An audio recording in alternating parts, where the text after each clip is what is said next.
A Zergling is looking to prevent the third to go down from Protoss. Just kind of a Zergling stare down. Oh, okay, watch. Oh! Yes! Very cool.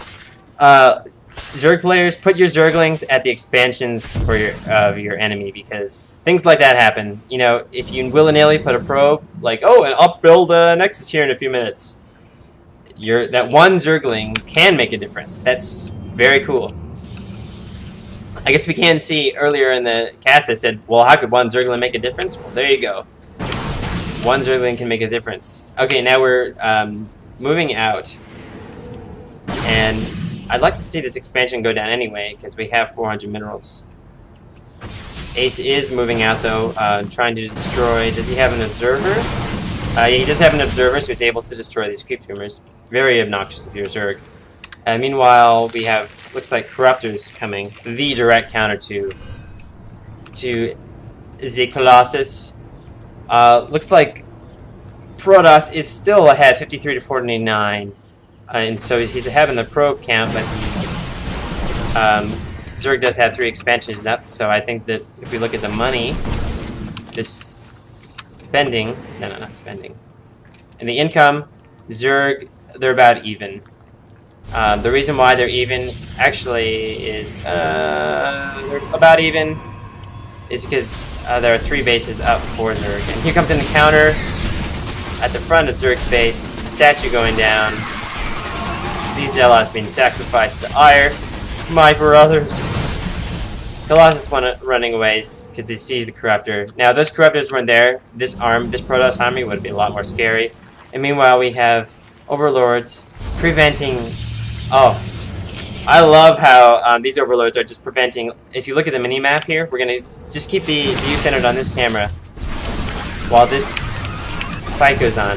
But if you look at the mini-map, look at where my cursor is, you'll see that there's an Overlord at every single expansion. So once this attack is over, and all these Protoss forces are withered down, we're just going to starve our Protoss buddies. Yeah, that's what I think. Unless it's successful.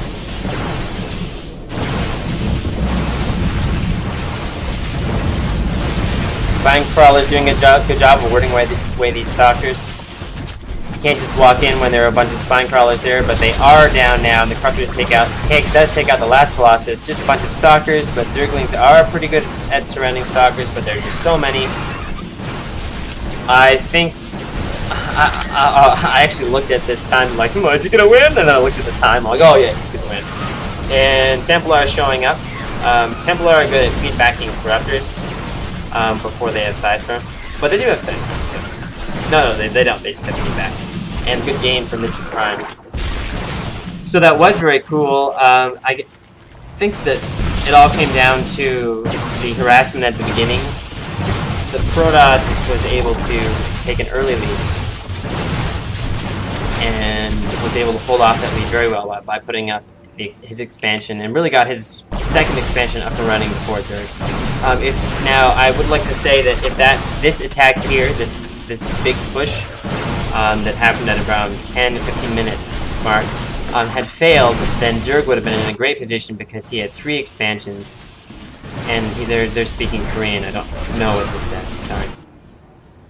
Yeah. So if this attack had failed, then I think that Zerg would have been in a good position. He would have been able to put up a 4th base, and would have been able to.